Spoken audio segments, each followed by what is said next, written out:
दोस्तों, आज की कहानी में आपका स्वागत है। लेकिन कहानी शुरू करने से पहले कमेंट करके हमें ज़रूर बताएं कि आप हमारी वीडियोस कहां से देख रहे हैं। और हाँ, वीडियो को लाइक करें और चैनल को सब्सक्राइब करना ना भूलें। मैं जब घर पहुंचा तो मैंने देखा कि मेरी पत्नी बुरी तरह से रो रही है और वो सीढ़ियों से गिर गई है। मैंने उससे पूछा कि क्या हुआ। फिर जो सब कुछ उसने मुझे बताया वो सुनकर मैं हैरान रह गया। मेरा नाम कार्तिक है। मेरी पढ़ाई पूरी हुए कई साल हो चुके थे, लेकिन आज तक मुझे कोई ऐसी नौकरी नहीं मिली थी जिससे मेरी जिंदगी ठीक से चल सके। जहां भी सुनता कि नौकरी निकली है, वहां अपना रिज्यूमे लेकर पहुंच जाता। हर इंटरव्यू में पूरी मेहनत से जवाब देता, लेकिन हर बार किसी न किसी वजह से मेरा चयन नहीं हो पाता। कभी अनुभव कम होने की बात कह दी जाती, तो कभी किसी और को नौकरी मिल जाती। धीरे धीरे मैंने उम्मीद छोड़नी शुरू कर दी थी, लेकिन घर चलाने के लिए जो भी छोटा मोटा काम मिलता, मैं बिना शर्म किए कर लेता। कभी किसी दुकान पर हिसाब किताब देख लेता, कभी किसी गोदाम में काम कर लेता, तो कभी किसी ऑफिस में कुछ दिनों के लिए अस्थायी काम मिल जाता। जितने पैसे मिलते उनसे घर के छोटे मोटे खर्चे पूरे करने की कोशिश करता। मेरे परिवार में मेरी माँ, मेरी छोटी बहन और एक मेरा छोटा भाई था। मेरे पिताजी का कई साल पहले देहांत हो चुका था, इसलिए घर की सारी जिम्मेदारी किसी न किसी तरह हम सब मिलकर निभा रहे थे। मेरा छोटा भाई पढ़ाई में शुरू से ही बहुत तेज था। मेरे छोटे भाई का नाम आकाश था। उसने मेहनत की और बैंक की परीक्षा पास करके प्रोबेशनरी ऑफिसर यानी पीओ की नौकरी हासिल कर ली। उसकी तनख्वाह भी बहुत अच्छी थी और नौकरी भी पक्की थी, इसलिए घर में उसकी बहुत इज्जत होती थी। माँ हर किसी से बड़े गर्व से कहती थी कि मेरा बेटा बैंक में अफसर है। धीरे धीरे उसके रिश्ते आने लगे और कुछ ही समय बाद उसकी शादी भी हो गई। उसकी पत्नी का नाम दिया था। वो भी उसी बैंक में क्लर्क की नौकरी करती थी। दोनों की नौकरी अच्छी थी, दोनों की कमाई भी अच्छी थी, इसलिए घर में उनकी हर बात को बहुत महत्व दिया जाता था। माँ उनकी हर छोटी बड़ी जरूरत का ध्यान रखती थी। अगर उन्हें कुछ पसंद आ जाए तो तुरंत खरीद दिया जाता। अगर उन्हें कहीं घूमने जाना हो तो माँ खुद खुशी खुशी उन्हें भेज देती थी। मैं ये सब देखकर मुस्कुरा तो देता था, लेकिन अंदर ही अंदर मुझे बहुत दुख होता था, क्योंकि मैं भी तो इसी घर का बेटा था। मैंने भी कभी घर से मुंह नहीं मोड़ा था। जितना बन पड़ता था उतनी मदद करता था, लेकिन मेरे हिस्से में कभी वो इज्जत नहीं आई जो एक बड़े बेटे को मिलनी चाहिए थी। कई बार ऐसा होता कि मैं सुबह से शाम तक काम करके थका हुआ घर लौटता, लेकिन किसी को ये पूछने की फुर्सत नहीं होती कि कार्तिक, तुमने खाना खाया या नहीं, तुम्हारा दिन कैसा रहा। वहीं अगर मेरा छोटा भाई ऑफिस से थोड़ा भी थका हुआ आता तो माँ तुरंत उसके लिए चाय बना देती, उसकी पसंद का खाना बनाती और बार बार पूछती कि बेटा, कहीं तबीयत तो खराब नहीं है। दिया भी घर में आते ही सबकी चहेती बन गई थी, क्योंकि वो भी अच्छी नौकरी करती थी। माँ हमेशा उसकी तारीफ करती रहती थी और कहती थी कि किस्मत वालों को ऐसी बहू मिलती है। मैं उनकी बातें चुपचाप सुनता रहता था। मुझे दिया से कोई शिकायत नहीं थी, क्योंकि उसने कभी मेरे साथ गलत व्यवहार नहीं किया था। लेकिन मुझे ये जरूर महसूस होता था कि इस घर में इंसान की कीमत उसके प्यार या मेहनत से नहीं, बल्कि उसकी कमाई से तय होती है। कई बार रात को अपने कमरे में अकेले बैठकर मैं यही सोचता था कि क्या सच में मेरी कोई कीमत नहीं है। क्या सिर्फ इसलिए कि मेरी नौकरी अच्छी नहीं है, इसलिए मैं घर में किसी सम्मान के लायक भी नहीं हूँ। ये सवाल मुझे हर दिन अंदर से तोड़ देता था, लेकिन फिर भी मैंने कभी हार नहीं मानी। मैं हर सुबह फिर से नई उम्मीद के साथ घर से निकलता और सोचता कि शायद आज मेरी किस्मत बदल जाए। शायद आज मुझे भी कोई ऐसी नौकरी मिल जाए जिससे मेरी माँ एक दिन मुझ पर वैसे ही गर्व कर सके जैसे आज मेरे छोटे भाई पर करती है। एक दिन मैं इंटरव्यू देने के लिए जा रहा था, तभी मैंने देखा कि एक बूढ़ी औरत सड़क के किनारे बैठी हुई थी। उसका दम बहुत तेज चल रहा था। जब मैंने ध्यान से देखा तो पहचान गया कि वो हमारे ही मोहल्ले में रहने वाली थी। उनका घर हमारे घर से थोड़ी ही दूरी पर था। मैं उन्हें बचपन से जानता था। वो बहुत गरीब थी। उनका गुजारा खिलौनों की एक छोटी सी टोकरी बेचकर चलता था। उनके परिवार में बस उनकी एक ही बेटी थी, जिसका नाम अंजलि था। उस दिन शायद बहुत तेज की गर्मी की वजह से उनकी तबीयत खराब हो गई थी। वो सड़क किनारे बैठी बुरी तरह से हाफ रही थी। मैं तुरंत उनके पास गया और घबराकर बोला, माँ जी, क्या हुआ आपको? आप ठीक तो है ना? उन्होंने बहुत मुश्किल से मेरी तरफ देखा और धीमी आवाज में कहा, बेटा, कुछ नहीं, बस बहुत प्यास लगी है, अगर थोड़ा सा पानी मिल जाए तो शायद ठीक लगने लगे। मैं बिना एक पल रुके पास की दुकान से पानी की बोतल लेने लगा, लेकिन जब वापस आया तो उन्हें जमीन पर गिरा हुआ देखा। मेरी जान जैसे निकल गई। मैंने उन्हें उठाने की बहुत कोशिश की, उनका नाम लेकर आवाज लगाई, लेकिन वो कोई जवाब नहीं दे रही थी। मैंने आसपास खड़े लोगों से मदद मांगी और किसी तरह उन्हें लेकर अस्पताल पहुंचा। पूरे रास्ते में मैं उनसे कहता रहा, माँ जी हिम्मत रखिए, अभी डॉक्टर देख लेंगे, सब ठीक हो जाएगा। लेकिन शायद किस्मत को कुछ और ही मंजूर था।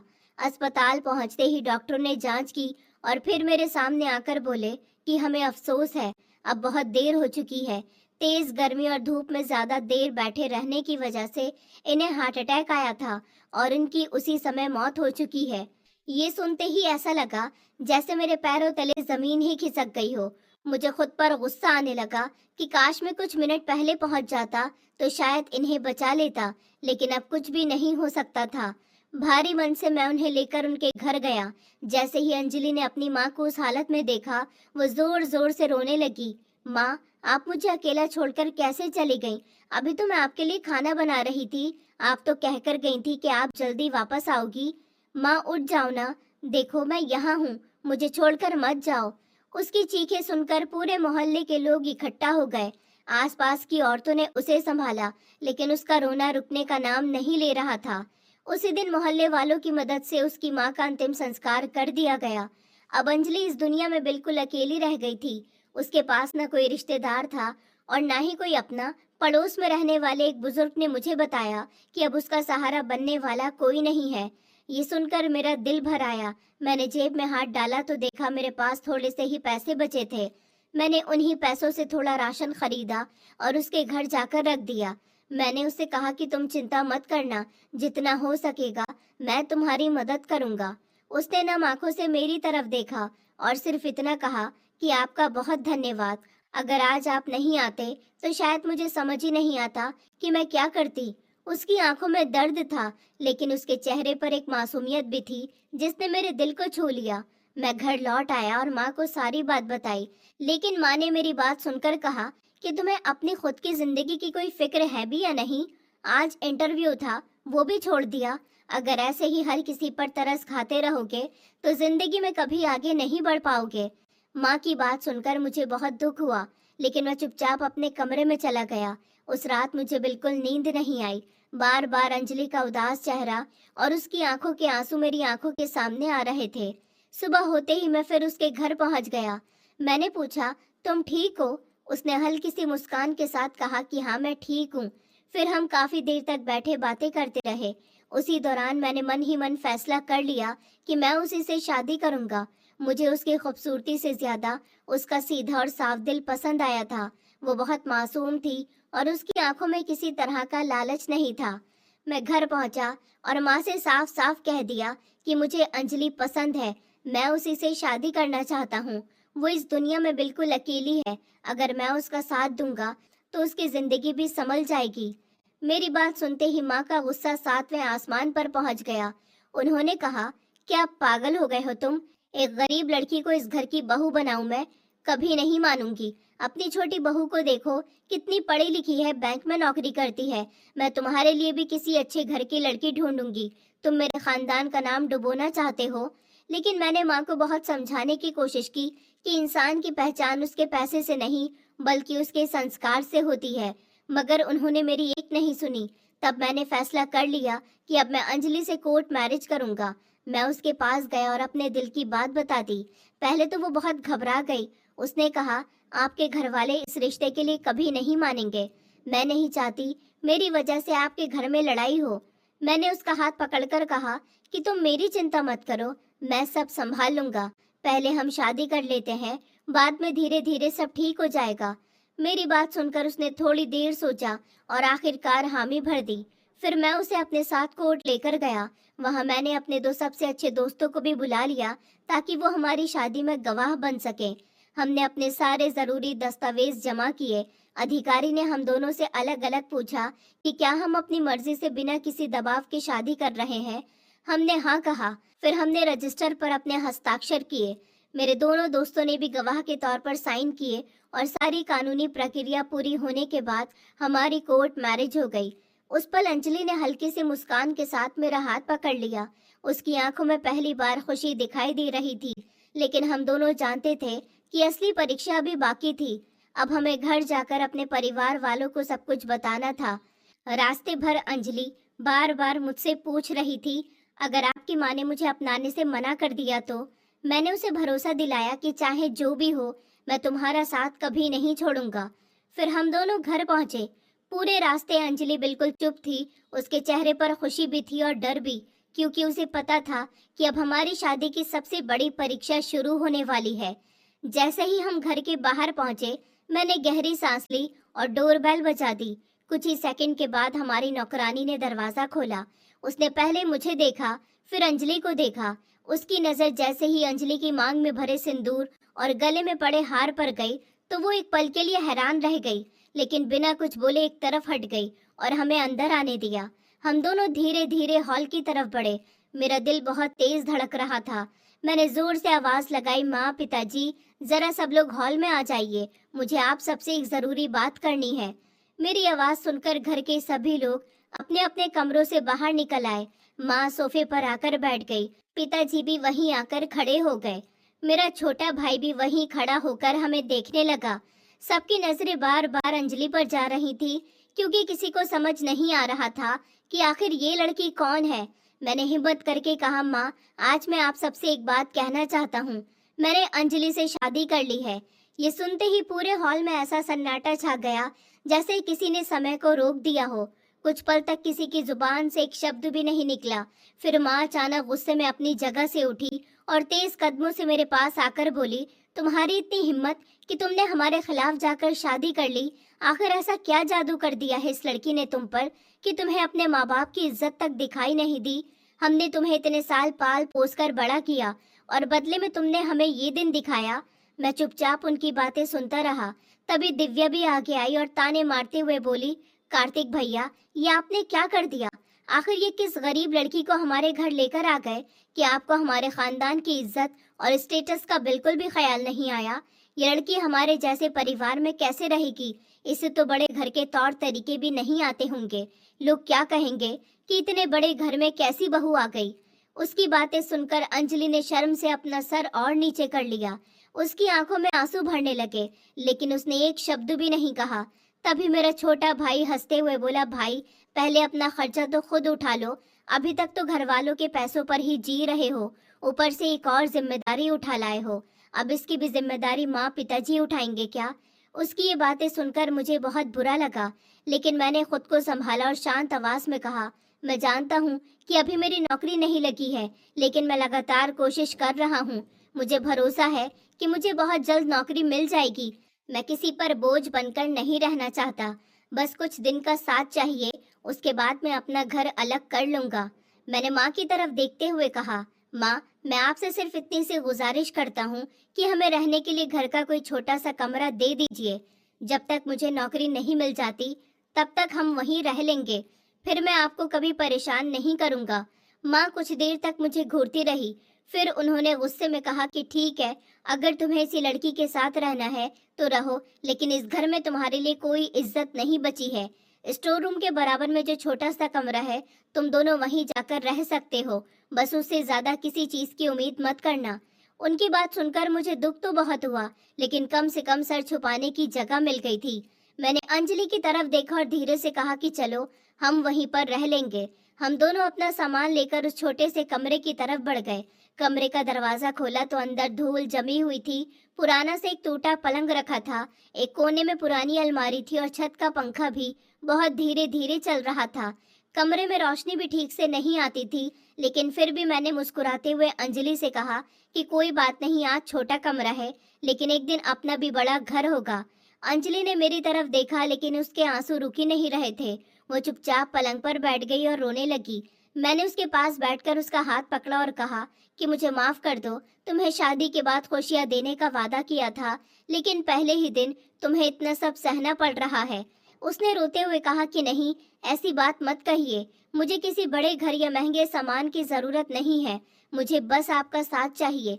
लेकिन मुझे इस बात का दुख है कि मेरी वजह से आपकी माँ आपसे नाराज हो गई। मैंने उसके आंसू पोंछे और कहा, तुम खुद को कभी दोष मत देना। जो हुआ वो मेरा फैसला था और मैं अपने फैसले पर कभी पछताऊंगा नहीं। मैं तुम्हें हर हाल में खुश रखूंगा, चाहे मुझे कितनी भी मेहनत क्यों ना करनी पड़े। फिर मैं उसके लिए रसोई से पानी लेकर आया। उसने पानी पिया, लेकिन उसकी आंखें अभी भी लाल थीं। मैंने उसे समझाया कि आज जो लोग हमें ताने मार रहे हैं, एक दिन यही लोग हम पर गर्व करेंगे। बस हमें हिम्मत नहीं हारनी है। मेरी बात सुनकर उसने धीरे से सर हिला दिया। फिर हमने मिलकर उस छोटे से कमरे की सफाई शुरू कर दी। मैंने झाड़ू लगाई, उसने पुरानी चीजें एक तरफ रखी। फिर हमने मिलकर कमरे को रहने लायक बनाया। उस वक्त हमारे पास ज्यादा सामान भी नहीं था, सिर्फ एक छोटा सा बैग और कुछ कपड़े थे, लेकिन फिर भी हम दोनों ने उस कमरे को अपना घर मान लिया था। शाम होने लगी, तभी नौकरानी चुपके से हमारे कमरे में आई और बोली, भैया, मैंने आप दोनों के लिए थोड़ा सा खाना रख दिया है, क्योंकि मालकिन ने कहा है कि आज से आप लोगों का खाना अलग बनेगा। लेकिन मुझे आप दोनों पर दया आ गई, इसलिए मैं ये खाना ले आई। उसकी बात सुनकर मैंने उसका धन्यवाद किया और खाना अंदर रख लिया। खाना बहुत साधारण था, लेकिन उस समय वही हमारे किसी लिए दावत से कम नहीं था। मैंने और अंजलि ने एक ही प्लेट में खाना खाया। खाते खाते मैंने देखा कि अंजलि बार बार मेरी तरफ देख रही है। मैंने मुस्कुराकर पूछा, क्या हुआ? उसने हल्की सी मुस्कान के साथ कहा, पहली बार किसी ने मुझे इतना अपना महसूस कराया। मेरे पास देने के लिए कुछ भी नहीं है, फिर भी आपने मुझे अपना नाम और अपना साथ दे दिया। उसकी बात सुनकर मैंने कहा, मुझे बदले में कुछ नहीं चाहिए, बस इतना वादा करो कि चाहे जिंदगी में कितनी भी मुश्किलें आए, तुम कभी मेरा साथ नहीं छोड़ोगी। उसने तुरंत अपना हाथ मेरे हाथ पर रख दिया और कहा, मैं आखिरी सांस तक आपका साथ निभाऊंगी। उस रात हम दोनों उसी छोटे से कमरे में बिना किसी शिकायत के सो गए। लेकिन हम दोनों के दिल में एक ही सपना था कि एक दिन मेहनत करके अपनी किस्मत बदल देंगे, और उसी घर में जहां आज हमारी बेइज्जती हो रही है, एक दिन सबकी नजरों में अपनी इज्जत और पहचान खुद बनाकर दिखाएंगे। फिर धीरे धीरे घर का माहौल और भी खराब होने लगा। माँ दिव्या और मेरी छोटी बहन तीनों के मन में अंजलि के लिए पहले से ही नफरत भरी हुई थी, इसलिए एक दिन तीनों ने मिलकर एक नई चाल चलने का फैसला किया। दोपहर का समय था, सब लोग हॉल में बैठे थे। तभी दिव्या ने माँ से कहा, माँ, मैं एक बात कहूँ, हम हर महीने बेवजह नौकरानी पर इतने पैसे खर्च क्यों करते हैं, जब हमारे घर में एक मुफ्त की नौकरानी पहले से ही मौजूद है। आखिर अंजलि पूरा दिन करती क्या है? गांव से आई है, घर का काम करना तो इसे आता ही होगा।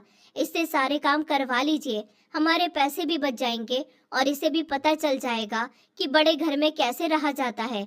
माँ को तो पहले से ही अंजलि पसंद नहीं थी, इसलिए उन्होंने बिना एक पल सोचे दिव्या की बात मान ली। अगले ही दिन नौकरानी को काम से निकाल दिया गया और घर के सारे काम अंजलि के ऊपर डाल दिए गए। जब मुझे इस बारे में कुछ भी पता नहीं था, क्योंकि मैं हर रोज सुबह नौकरी की तलाश में घर से निकल जाता था और शाम को ही वापस आता था। मेरे पीछे बेचारी अंजलि पर बहुत जुल्म होते थे। वो रोज सुबह सबसे पहले उठती, पूरे घर में झाड़ू पोछा करती, फिर रसोई में जाकर सबके लिए नाश्ता बनाती, उसके बाद बर्तन धोती, कपड़े धोती, खाना बनाती, घर की साफ सफाई करती और दिन भर बिना एक मिनट आराम किए काम करती रहती। लेकिन कोई उसकी मेहनत की तारीफ तो दूर की बात थी, उल्टा हर छोटी सी बात पर उसे डांट दिया जाता था। अगर खाने में नमक थोड़ा कम हो जाए तो डांट, अगर चाय थोड़ी ठंडी हो जाए तो डांट, अगर किसी चीज में 5 मिनट की भी देरी हो जाए तो सब मिलकर उसे ताने मारने लगते।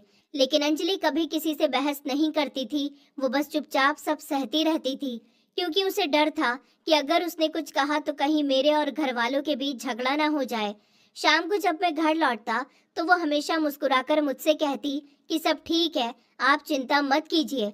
मैं भी उसकी बातों पर भरोसा कर लेता, क्योंकि उसने कभी मुझे अपने साथ हो रहे जुल्म के बारे में कुछ नहीं बताया था। कुछ दिनों बाद मेरी मेहनत रंग लाई। एक दिन मैं बहुत खुश होकर घर लौटा, मेरे चेहरे पर मुस्कान थी। जैसे ही मैं अंदर आया, मैंने खुशी से सबको आवाज लगाई, माँ, पिताजी, सब लोग जरा इधर आइए, मुझे आप सबको एक अच्छी खबर देनी है। मेरी आवाज सुनकर सब लोग हॉल में आ गए। मैंने मुस्कुराते हुए कहा, मुझे एक छोटी सी प्राइवेट कंपनी में ऑफिस असिस्टेंट की नौकरी मिल गई है। कंपनी ज्यादा बड़ी तो नहीं है, लेकिन काम अच्छा है और मेरी हर महीने की 20,000 रुपए सैलरी होगी। मुझे लगा था कि ये सुनकर घर वाले खुश होंगे, लेकिन अंजलि के अलावा किसी के चेहरे पर खुशी नहीं थी। माँ ने बस इतना कहा कि ठीक है, नौकरी मिल गई तो कौन सा बहुत बड़ा तीर मार लिया, छोटा भाई मुस्कुराकर दूसरी तरफ देखने लगा। दिव्या ने भी कोई खास प्रतिक्रिया नहीं दी, लेकिन अंजलि की आंखों में खुशी के आंसू आ गए। उसने सबसे पहले मुझे बधाई दी और कहा कि मुझे पता था आपको जरूर नौकरी मिलेगी। उस समय उसकी मुस्कान देखकर मुझे बहुत सुकून मिला। उसके बाद मेरी रोज की नई जिंदगी शुरू हो गई। मैं हर सुबह जल्दी उठकर ऑफिस चला जाता और शाम को वापस लौटता। मुझे लगता था कि अब धीरे धीरे सब ठीक हो जाएगा, लेकिन मेरे जाने के बाद घर में अंजलि के साथ क्या होता था इसकी मुझे जरा भी खबर नहीं थी। एक सुबह की बात है, मेरी छुट्टी नहीं थी, इसलिए मैं हमेशा की तरह ऑफिस चला गया।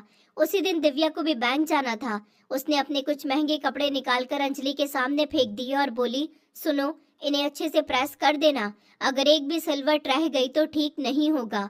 उस दिन अंजलि की तबीयत पहले से ही ठीक नहीं थी। उसे हल्का सा बुखार था और बार बार चक्कर भी आ रहे थे, लेकिन उसने कुछ नहीं कहा, क्योंकि अगर मना करती तो फिर सब मिलकर उसे और ज्यादा बातें सुनाते।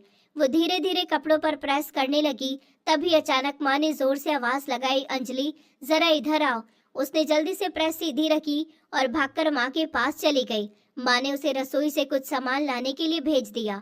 वो जल्दी जल्दी काम करके वापस लौटी तो देखा कि प्रेस ज्यादा देर तक एक ही जगह रखी रहने की वजह से दिव्या की महंगी ड्रेस हल्की सी जल गई थी।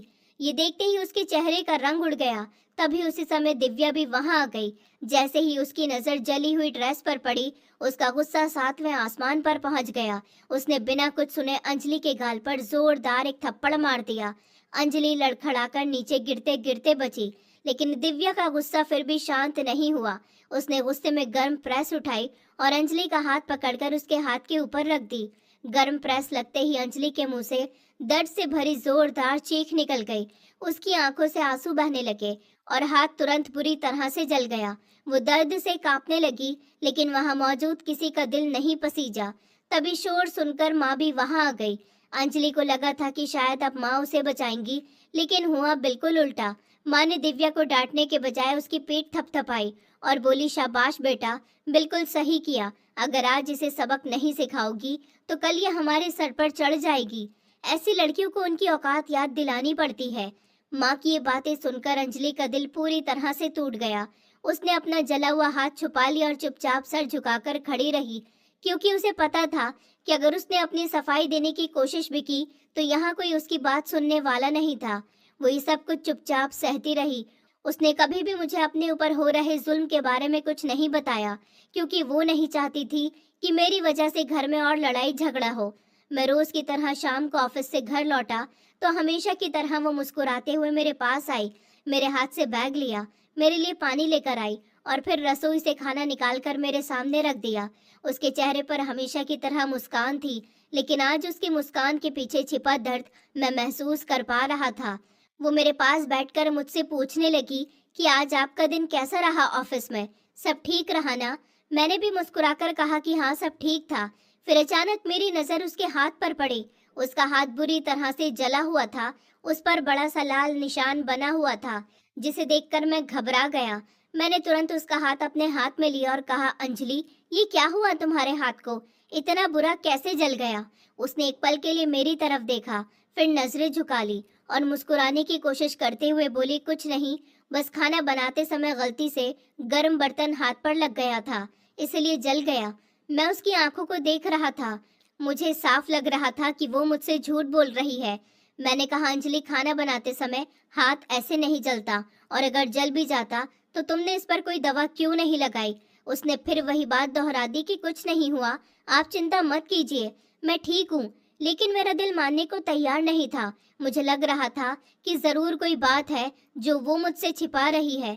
मैं तुरंत फ्रिज के पास गया, वहां से बर्फ निकाली और उसके हाथ पर धीरे धीरे लगाने लगा। वो दर्द से हल्का सा सिहर उठी, लेकिन फिर भी मुस्कुराने की कोशिश करती रही।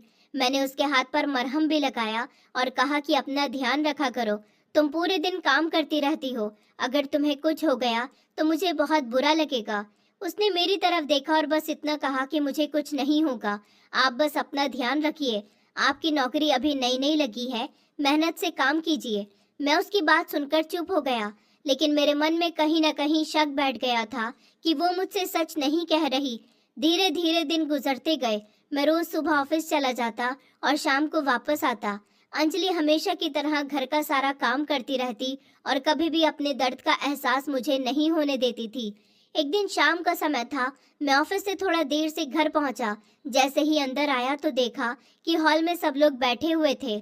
माँ सोफे पर थी, दिव्या और मेरा छोटा भाई आकाश भी अभी भी बाहर से लौटे थे। माँ उन्हें देखकर बड़े प्यार से बोली, अरे मेरे बच्चे आ गए तुम लोग, बहुत थक गए होगे, आओ बैठो। मैं अभी अंजलि से कहती हूँ कि तुम्हारे लिए गर्मा गर्म खाना लगा दे, आखिर दिन भर इतनी मेहनत जो करते हो। उनकी आवाज में इतना प्यार था कि मैं कुछ पल के लिए उन्हें देखता ही रह गया, क्योंकि यही माँ अंजलि से हमेशा नौकरों जैसा व्यवहार करती थी। तभी मेरी नजर आकाश के हाथ में रखे मिठाई के बड़े डिब्बे पर गई। माँ ने मुस्कुराकर पूछा, अरे बेटा, ये मिठाई किस खुशी में लाई है?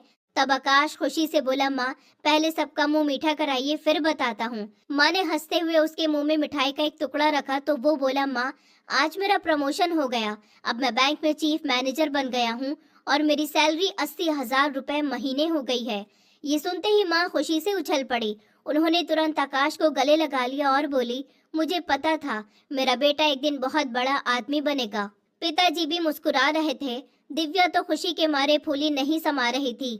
उसने गर्व से कहा, देखा माँ, मैंने कहा था ना कि आकाश बहुत जल्दी तरक्की करेगा। पूरे घर में खुशी का माहौल बन गया। तभी माँ ने जोर से आवाज लगाई, अंजलि कहाँ हो, जल्दी बाहर आओ और सबके लिए मिठाई लेकर आओ। अंजलि रसोई से जल्दी जल्दी बाहर आई। उसके हाथ अभी भी ठीक से ठीक नहीं हुए थे, फिर भी उसने बिना कुछ कहे सबको मिठाई परोसनी शुरू कर दी। लेकिन किसी ने एक बार भी उससे ये नहीं पूछा कि वो कैसी है या दिन भर उसने कुछ खाया भी है या नहीं। सब लोग सिर्फ आकाश की सफलता का जश्न मना रहे थे। तभी आकाश ने खुशी में कहा, माँ आज घर में पार्टी होगी, मेरे सारे दोस्त आएंगे, ऑफिस के कुछ लोग भी आएंगे, आज खूब धूमधाम से जश्न मनाएंगे। माँ ने तुरंत कहा, बिल्कुल होगी बेटा, आज पूरे घर में खुशी का माहौल रहेगा।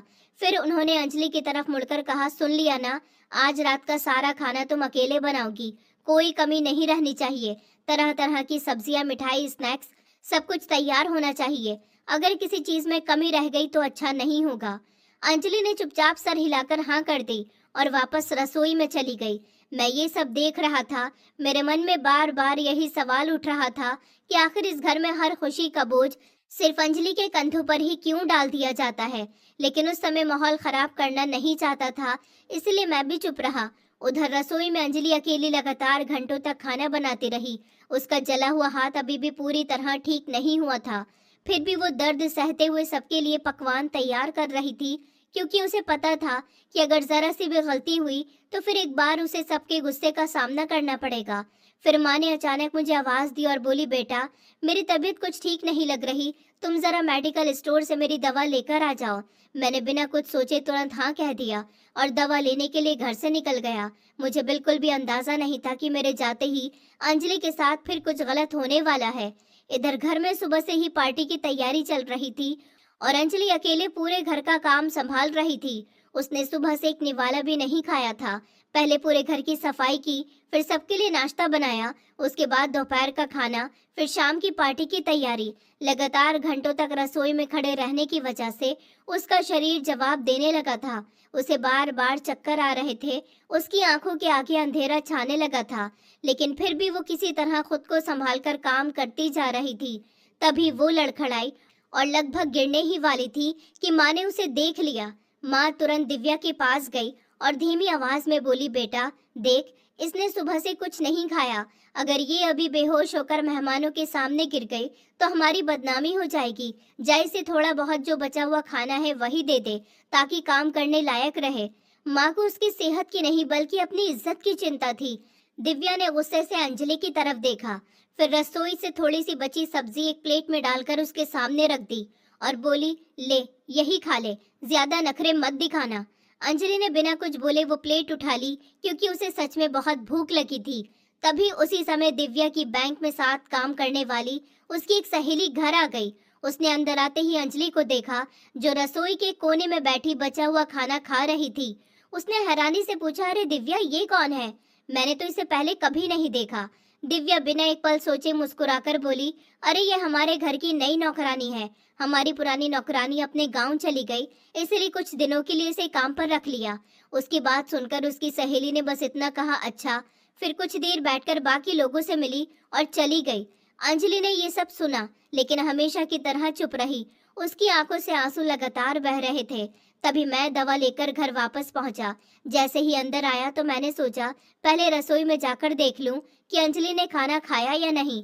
मैं जैसे ही किचन में पहुंचा तो सामने का दृश्य देखकर मेरे पैरों तले जमीन खिसक गई। मेरी पत्नी कोने में बैठी हुई बचा हुआ खाना खा रही थी। उसकी आंखों से आंसू गिर रहे थे और उसके चेहरे पर बेइज्जती साफ दिखाई दे रही थी। मेरा दिल टूट गया। मैंने तुरंत उसके हाथ से प्लेट हटाई, उसका हाथ पकड़ा और उसे लेकर सीधे हॉल में आ गया, जहां सारे मेहमान बैठे हुए थे। मैंने गुस्से में ऊंची आवाज में कहा, माँ, ये सब क्या हो रहा है? ये मेरी पत्नी है, इस घर की बहू है, कोई नौकरानी नहीं। आपने इसकी ये हालत कैसे बना दी? मेरी आवाज सुनकर सारे मेहमान हमारी तरफ देखने लगे।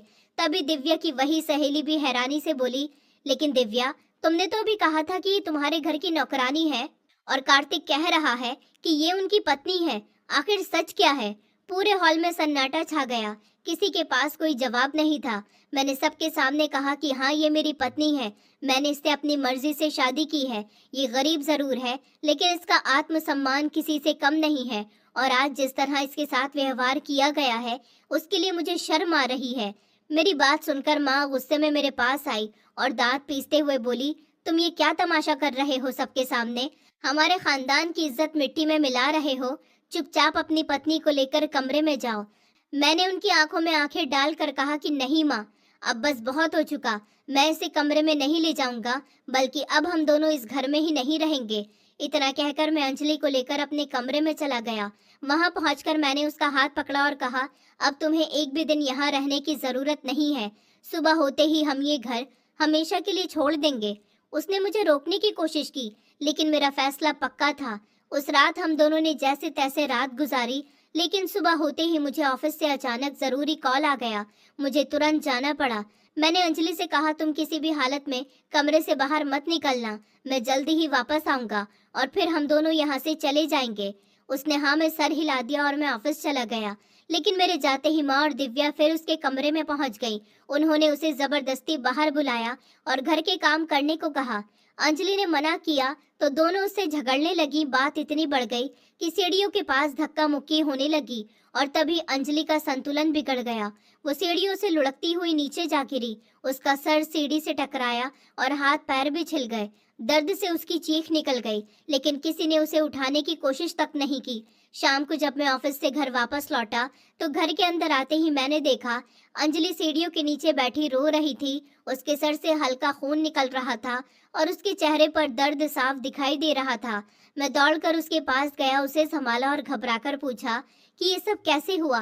किसने किया तुम्हारे साथ? उसने हमेशा की तरह झूठ बोल दिया और बोली, कुछ नहीं, मेरा पैर फिसल गया था। मैंने उसकी आंखों में देखते हुए कहा कि नहीं अंजलि, मुझसे झूठ मत बोलो, मैं तुम्हें पहचानता हूँ। तभी मेरी नजर ऊपर खड़ी माँ और दिव्या पर गई। उनके चेहरे देखकर मुझे सब समझ आ गया। मैं गुस्से में उनके पास पहुंचा और कहा, माँ, आप लोग इतनी पत्थर दिल कैसे हो सकती हो? वो गरीब लड़की है, इसका मतलब ये नहीं कि उसके साथ जानवरों जैसा व्यवहार किया जाए। लोग तो जानवरों पर भी इतना जुल्म नहीं करते जितना आपने मेरी पत्नी पर किया है। आपने उसे सीढ़ियों से धक्का दिया है। लेकिन माँ और दिव्या दोनों चुप रहीं। मैंने एक पल भी वहां रुकना ठीक नहीं समझा।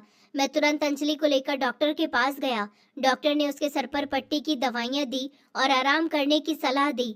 वहां से वापस आते ही मैंने अंजलि से कहा, अपना सामान बांध लो, अब हम यहाँ एक मिनट भी नहीं रुकेंगे। उसने बिना कुछ बोले अपना छोटा सा बैग उठाया और हम दोनों घर से बाहर निकलने लगे। तभी गेट पर माँ और मेरा छोटा भाई आकाश खड़े हो गए। माँ ने गुस्से से कहा, अगर तुम इस घर से बाहर जा रहे हो तो हमेशा के लिए चले जाओ और याद रखना, आज के बाद इस घर की एक भी चीज पर तुम्हारा कोई हक नहीं रहेगा। तुम्हें हमारी जायदाद से एक पैसा भी नहीं मिलेगा। उनकी बात सुनकर मुझे दुख जरूर हुआ, लेकिन मैंने बिना डरे जवाब दिया, मुझे आपकी दौलत नहीं चाहिए, मुझे अपनी मेहनत पर भरोसा है। और जहाँ तक इस घर का सवाल है, आज के बाद मैं कभी पलटकर यहाँ देखूंगा भी नहीं। इतना कहकर मैंने अंजलि का हाथ मजबूती से पकड़ा और बिना पीछे देखे हमेशा के लिए उस घर से निकल गया, क्योंकि अब मेरे लिए सबसे बड़ी दौलत मेरा आत्मसम्मान और मेरी पत्नी का सम्मान था। अंजलि ने मेरा हाथ कसकर पकड़ा और मुस्कुराते हुए बोली, आप बिल्कुल भी चिंता मत करिए। मेरे पास भले ही बड़ा घर नहीं है, लेकिन मेरी माँ का एक छोटा सा घर है। हम दोनों वहीं चलकर रहेंगे। घर कच्चा है, दीवारें भी पुरानी है और छत भी जगह जगह से टूटी हुई है, लेकिन वहाँ हमें कोई बेइज्जत नहीं करेगा। हम दोनों मेहनत करेंगे और अपनी नई जिंदगी शुरू करेंगे। उसकी बातें सुनकर मेरे चेहरे पर भी थोड़ी उम्मीद लौट आई। मैंने कहा, मुझे महलों की जरूरत नहीं है, बस तुम्हारा साथ चाहिए। फिर हम दोनों वहां पहुंच गए। घर सच में बहुत छोटा था, दरवाजा भी पुराना था, दीवारों पर जगह जगह दरारें थी और कई दिनों से बंद रहने की वजह से चारों तरफ धूल जमी हुई थी। लेकिन अंजलि ने अंदर कदम रखते ही कहा, यही हमारा घर है और देखना एक दिन हम इसे भी बहुत सुंदर बना देंगे।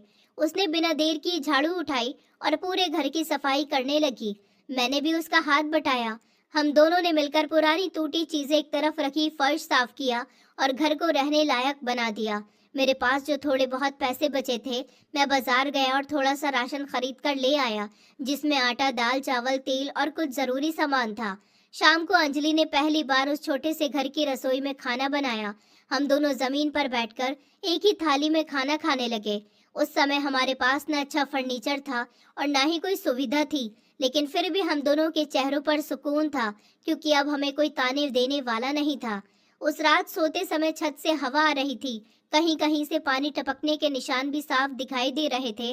लेकिन अंजलि मुस्कुराकर बोली, मुझे तो ये घर किसी महल से कम नहीं लग रहा, क्योंकि यहाँ हम दोनों अपने मन से रह सकते हैं। उसकी बात सुनकर मैंने उसका हाथ पकड़ लिया और कहा, मैं वादा करता हूँ, एक दिन तुम्हें इससे भी अच्छा घर दूंगा, जहाँ तुम्हें कभी किसी चीज की कमी नहीं होगी। अगले दिन सुबह अंजलि हमेशा की तरह जल्दी उठ गई। उसने घर के बाहर आंगन में पानी डाला, फिर चाय बनाई और मुझे उठाकर बोली, जल्दी से तैयार हो जाइए, आपको ऑफिस भी जाना है। मैं भी तैयार होकर नाश्ता करके ऑफिस के लिए निकल गया। रास्ते भर मैं यही सोच रहा था कि अब धीरे धीरे सब ठीक होने लगेगा, लेकिन शायद किस्मत अभी हमारी और परीक्षा लेना चाहती थी। मैं हमेशा की तरह समय पर ऑफिस पहुंचा, लेकिन आज वहां का माहौल बिल्कुल अलग था। सभी कर्मचारी एक जगह इकट्ठा होकर आपस में धीरे धीरे बातें कर रहे थे। सबके चेहरों पर चिंता साफ दिखाई दे रही थी। मुझे कुछ समझ नहीं आया। तभी थोड़ी देर के बाद कंपनी के मालिक बाहर आए और उन्होंने हम सबको मीटिंग के लिए बुला लिया। हम सब हॉल में जाकर खड़े हो गए। मालिक का चेहरा बहुत उदास था। उन्होंने गहरी सांस लेते हुए कहा, दोस्तों, मुझे बहुत दुख के साथ एक जरूरी बात बतानी पड़ रही है। पिछले कई महीनों से हमारी कंपनी लगातार घाटे में चल रही है। काम बहुत कम हो गया और खर्चा उठाना मुश्किल हो गया। हमने कंपनी को बचाने की बहुत कोशिश की, लेकिन अब मजबूरी में हमें कुछ कर्मचारियों को नौकरी से निकालना पड़ रहा है। उनकी बात सुनकर पूरे हॉल में सन्नाटा छा गया। हर कोई डर गया कि पता नहीं किसका नाम आने वाला है। फिर उन्होंने एक एक करके कुछ नाम पढ़ने शुरू किए। अचानक मैंने अपना नाम सुना। मेरे कानों को जैसे यकीन ही नहीं हुआ। मैं कुछ पल के लिए बिल्कुल चुप खड़ा रह गया। मैंने कभी अपने काम में लापरवाही भी नहीं की थी। मैं हमेशा समय पर ऑफिस आता था और पूरी ईमानदारी से काम करता था। फिर भी कंपनी की मजबूरी की वजह से मेरी नौकरी चली गई। मालिक मेरे पास आए और बोले, कार्तिक, हमें तुम्हारे काम से कभी कोई शिकायत नहीं रही, लेकिन हालात ऐसे हैं कि हम मजबूर हैं। अगर भविष्य में कंपनी की स्थिति ठीक हुई तो सबसे पहले तुम्हें ही वापस बुलाया जाएगा। उन्होंने मुझे आखिरी महीने की सैलरी और कुछ जरूरी कागज दिए। मैंने भारी मन से उन्हें धन्यवाद कहा और अपना छोटा सा सामान समेटकर ऑफिस से बाहर निकल आया। बाहर सड़क पर खड़े होकर मैं काफी देर तक चुप रहा। मेरे दिमाग में बस एक ही बात घूम रही थी कि अब घर कैसे चलेगा, अंजलि को क्या बताऊंगा। उसने इतनी मुश्किलों के बाद मुस्कुराना शुरू किया था। अगर उसे पता चलेगा कि मेरी नौकरी भी चली गई तो उसे कितना दुख होगा। मैं धीरे धीरे घर की तरफ चल पड़ा। रास्ते में मेरी नजर हर उस दुकान पर पड़ रही थी जहां लोग अपने परिवार के लिए सामान खरीद रहे थे, और मैं सोच रहा था कि अब हमारे घर का राशन कैसे आएगा, किराने वाले का उधार कैसे चुकाऊंगा और आने वाले दिनों में क्या होगा। लेकिन फिर अगले ही पल मुझे अंजलि की बात याद आई, जब उसने कहा था कि हम दोनों साथ हैं तो कोई भी मुश्किल बड़ी नहीं है। बस उसी बात ने मुझे थोड़ा हौसला दिया। मैंने अपने आंसू रोक लिए और मन ही मन फैसला किया कि चाहे जितनी भी मुश्किलें क्यों ना आए, मैं हार नहीं मानूंगा। मैं फिर से नौकरी ढूंढूंगा, दिन रात मेहनत करूंगा, लेकिन अंजलि की आंखों में दोबारा आंसू नहीं आने दूंगा। यही सोचते हुए मैं भारी कदमों से अपने छोटे से घर की तरफ बढ़ने लगा, जहां मुझे पता था कि कोई मेरा इंतजार कर रहा है और मुझे देखकर हमेशा की तरह मुस्कुराकर यही पूछेगा कि आपका दिन कैसा रहा। मैं भारी मन से घर पहुंचा। जैसे ही मैंने दरवाजा खोला, अंजलि हमेशा की तरह मुस्कुराते हुए मेरे पास आई, लेकिन मेरे चेहरे की उदासी देखते ही वो समझ गई कि जरूर कुछ गलत हुआ है। उसने धीरे से पूछा कि क्या बात है, आप इतने परेशान क्यों लग रहे हैं। मैंने उसके सामने बैठकर उसे पूरी बात बता दी कि कंपनी बंद होने की हालत में थी और मुझे नौकरी से निकाल दिया गया। मेरी बात सुनकर वो कुछ पल के लिए चुप रही, लेकिन अगले ही पल उसने मेरा हाथ पकड़ लिया और मुस्कुराकर बोली, आप बिल्कुल भी चिंता मत कीजिए, ऊपर वाला एक रास्ता बंद करता है तो दूसरा रास्ता भी खोल देता है। हम दोनों साथ है ना, फिर डर किस बात का। मैं जानती हूँ कि आप मेहनती हैं, आपको बहुत जल्द दूसरी नौकरी मिल जाएगी। उसकी बातों ने मेरे टूटे हुए हौसले को फिर से खड़ा कर दिया। घर में थोड़ा बहुत राशन रखा हुआ था और मेरे पास भी कुछ पैसे बचे हुए थे, इसलिए हमने तय किया कि जब तक नई नौकरी नहीं मिलती तब तक जैसे तैसे काम चलाएंगे। धीरे धीरे कुछ दिन बीतने लगे, खर्चे बढ़ रहे थे लेकिन आमदनी बिल्कुल नहीं थी। ऐसे में अंजलि ने खुद ही एक रास्ता निकाल लिया। उसे बचपन से सिलाई का काम आता था। उसने मोहल्ले की औरतों के कपड़े सिलना शुरू कर दिया। पहले एक दो लोग आए, फिर धीरे धीरे उसकी सिलाई की तारीफ पूरे मोहल्ले में फैलने लगी। अब रोज कोई ना कोई कपड़े देने आ जाता। उससे जो थोड़े बहुत पैसे मिलते उन्हीं से घर का खर्चा किसी तरह चलने लगा। उधर मैं भी रोज सुबह जल्दी निकल जाता और पूरे शहर में नौकरी की तलाश करता। कई जगह इंटरव्यू दिए, कई जगह रिजेक्ट हुआ, लेकिन मैंने हिम्मत नहीं हारी। आखिरकार कई दिनों की मेहनत के बाद मुझे एक छोटी सी कपड़ों की फैक्ट्री में डेटा एंट्री ऑपरेटर की नौकरी मिल गई। मेरी सैलरी सिर्फ 15,000 रुपए महीने थी, लेकिन उस समय मेरे लिए यही बहुत बड़ी बात थी। मेरा काम कंप्यूटर में रोज का रिकॉर्ड अपडेट करना, नए ऑर्डर की जानकारी दर्ज करना, माल आने और जाने का हिसाब लिखना, स्टॉक का रिकॉर्ड संभालना, बिल की एंट्री करना और फैक्ट्री के ऑफिस का बाकी जरूरी कंप्यूटर वाला काम देखना था। नौकरी छोटी जरूर थी, लेकिन ईमानदारी से मेहनत करने का मौका मिल गया था। मुझे लगा अब धीरे धीरे हमारी जिंदगी फिर से संभल जाएगी। अब मेरी रोज की दिनचर्या तय हो गई थी। मैं सुबह जल्दी उठता, अंजलि मेरे लिए चाय और साधारण सा नाश्ता बनाती, फिर मैं फैक्ट्री चला जाता और वो घर पर सिलाई का काम करती रहती। शाम को जब मैं लौटता तो हम दोनों बैठकर दिन भर की बातें करते और आने वाले समय के बारे में सपने देखते। एक शाम जब मैं काम से वापस घर पहुंचा तो देखा अंजलि फर्श पर बैठी हुई थी। उसके सामने कुछ किताबें खुली हुई थी। उसके हाथ में एक मोटी सी किताब थी जिसका नाम था भारतीय राज्य व्यवस्था, इंडियन पॉलिटी। उसके पास इतिहास, भूगोल, अर्थव्यवस्था, सामान्य अध्ययन और दूसरी कई किताबें भी रखी थी। मैं हैरान होकर उसके पास बैठ गया और मुस्कुराते हुए पूछा, अंजलि ये कैसी किताबें हैं, तुम क्या पढ़ रही हो। मेरी बात सुनकर उसने धीरे से किताब बंद की और कुछ पल तक चुप बैठी रही, जैसे सोच रही हूँ कि मुझे सब बताए या नहीं। फिर उसने धीमी आवाज में कहा, मैंने 12वीं के बाद बहुत मुश्किल से अपनी ग्रेजुएशन पूरी की थी। मेरा हमेशा से एक सपना था कि मैं यूपीएससी की तैयारी करूं और एक दिन आईएएस ऑफिसर बनूं, ताकि आगे चलकर कलेक्टर बन सकूं। लेकिन हमारी आर्थिक हालत इतनी खराब थी कि माँ 2 वक्त की रोटी जुटाने के लिए दिन रात मेहनत करती थी। मेरे पास कोचिंग करने तक के पैसे नहीं थे। महंगी किताबें खरीदना तो बहुत दूर की बात थी। इसीलिए मुझे अपना सपना बीच में ही छोड़ना पड़ा और माँ के साथ काम करना शुरू करना पड़ा। लेकिन सच कहूँ तो आज भी वो सपना मेरे दिल में जिंदा है। मैं आज भी पढ़ना चाहती हूँ और एक दिन अपने दम पर कलेक्टर बनना चाहती हूँ। उसकी बातें सुनकर मैं कुछ देर तक उसे देखता ही रह गया। मुझे यकीन ही नहीं हो रहा था कि जिस लड़की को मेरे घर वाले अनपढ़, गंवार और गरीब कहकर उसकी बेइज्जती करते थे, वो इतनी पढ़ी लिखी, समझदार और बड़े सपने देखने वाली थी। मेरी आंखों के सामने एक पल में सब बदल गया। अंजलि ने मेरी तरफ देखते हुए कहा, मुझे माफ कर दीजिए, मैंने आपको अब तक ये बात नहीं बताई। मैं आपको धोखा नहीं देना चाहती थी, लेकिन कभी मौका ही नहीं मिला कि मैं अपने बारे में आपको सब बता पाती। मैंने तुरंत उसका हाथ पकड़ लिया और मुस्कुराते हुए कहा, माफी किस बात की अंजलि, आज तो मुझे तुम पर पहले से भी ज्यादा गर्व हो रहा है। तुमने इतना बड़ा सपना देखा और इतने मुश्किल हालात में भी उसे अपने दिल से खत्म नहीं होने दिया। यही तुम्हारी सबसे बड़ी ताकत है। अगर तुम्हारा सपना कलेक्टर बनने का है तो अब ये सपना सिर्फ तुम्हारा नहीं, हमारा सपना है। हम दोनों मिलकर इसे पूरा करेंगे। मेरी बात सुनते ही उसकी आंखों में आंसू भर आए। उसने धीरे से कहा, लेकिन ये रास्ता बहुत मुश्किल होता है। इसके लिए सालों तक मेहनत करनी पड़ती है। पहले यूपीएससी की तैयारी करनी होती है और देश दुनिया की रोज की खबरों पर नजर रखनी पड़ती है।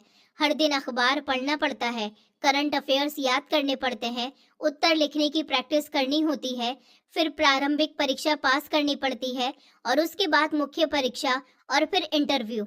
अगर सब कुछ अच्छे से हो जाए और अच्छी रैंक आए तभी आईएएस सेवा मिलती है और उसके बाद आगे चलकर कलेक्टर बनने का मौका मिलता है। मैं उसकी हर बात ध्यान से सुन रहा था। फिर मैंने बिना एक पल सोचे कहा, रास्ता कितना भी मुश्किल क्यों ना हो, अगर मंजिल सच्ची हो तो इंसान जरूर पहुंचता है।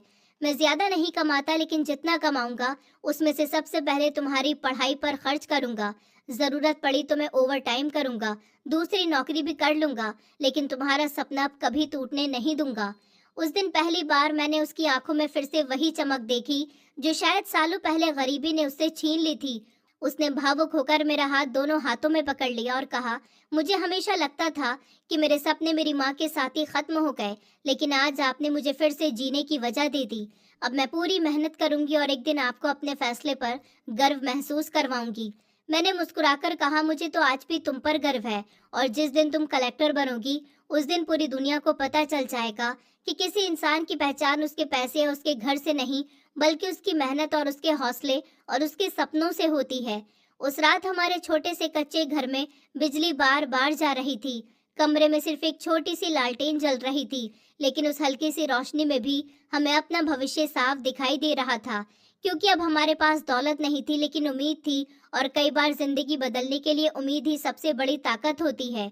अगले ही दिन मैंने अपनी पहली सैलरी और थोड़ी बहुत बचत को जोड़कर अंजलि के लिए यूपीएससी की सारी जरूरी किताबें मंगवा दी। जब किताबों के बड़े बड़े डब्बे घर पहुंचे तो अंजलि उन्हें देखकर कुछ देर तक चुप खड़ी रही। उसकी आंखों में खुशी के आंसू थे। उसने धीरे से एक किताब अपने सीने से लगा ली और बोली, मुझे कभी नहीं लगा था कि एक दिन मैं फिर से अपने सपने की शुरुआत कर पाऊंगी। मैंने मुस्कुराकर कहा कि अब पीछे मुड़कर मत देखो, अब सिर्फ मंजिल की तरफ देखना। उसी दिन उसने एक कॉपी निकाली और अपना पूरा टाइम टेबल बनाया। उसने तय किया कि वो हर दिन सुबह 4 बजे उठेगी, सबसे पहले 2 घंटे पढ़ाई करेगी, फिर घर का काम और सिलाई का काम करेगी, उसके बाद दोबारा पढ़ाई करेगी। शाम को मेरे ऑफिस से लौटने के बाद हम दोनों साथ बैठकर दिन भर की तैयारी पर बात करेंगे। उसे पता था कि मजबूत नींव के बिना बड़ी इमारत नहीं बनती। हर अध्याय पढ़ने के बाद वो अपने हाथ से नोट्स बनाती थी, जरूरी बातें अलग कॉपी में लिखती थी और रोज पुराने टॉपिक दोहराती थी। इसके साथ ही उसने रोज अखबार पढ़ना शुरू कर दिया। देश दुनिया की खबरें पढ़ती, जरूरी घटनाओं के नोट्स बनाती और करंट अफेयर्स की अलग फाइल तैयार करती। धीरे धीरे उसने भारतीय संविधान, आधुनिक इतिहास, भारतीय अर्थव्यवस्था, इसके साथ ही उसने रोज अखबार पढ़ना शुरू कर दिया। देश दुनिया की खबरें पढ़ती और जरूरी घटनाओं के नोट्स बनाती और करंट अफेयर्स की अलग फाइल तैयार करती। मैं रोज फैक्ट्री में काम करता और लौटते समय उसके लिए कभी नई कॉपी, कभी पेन, तो कभी कोई नई किताब लेकर आता, क्योंकि मुझे पता था कि ये खर्च नहीं बल्कि हमारे भविष्य में किया गया निवेश है। कई बार ऐसा भी होता कि घर का खर्च चलाना मुश्किल हो जाता, लेकिन हमने कभी उसकी पढ़ाई नहीं रुकने दी। महीनों की मेहनत के बाद जब उसकी तैयारी पूरी हो गई तो उसने यूपीएससी सिविल सेवा परीक्षा का ऑनलाइन फॉर्म भर दिया। जिस दिन उसने फॉर्म सबमिट किया उस दिन उसके हाथ हल्के हल्के कांप रहे थे। उसने ऊपर वाले के सामने हाथ जोड़कर बस इतना कहा, मुझे मेरी मेहनत का फल जरूर देना। कुछ महीनों के बाद उसका पहला एग्जाम हुआ, जिसे प्रीलिम्स कहा जाता है। परीक्षा वाले दिन मैं उसे सेंटर तक छोड़ने गया।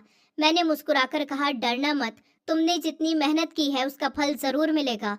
उसने आत्मविश्वास के साथ परीक्षा दी और फिर रिजल्ट का इंतजार शुरू हो गया।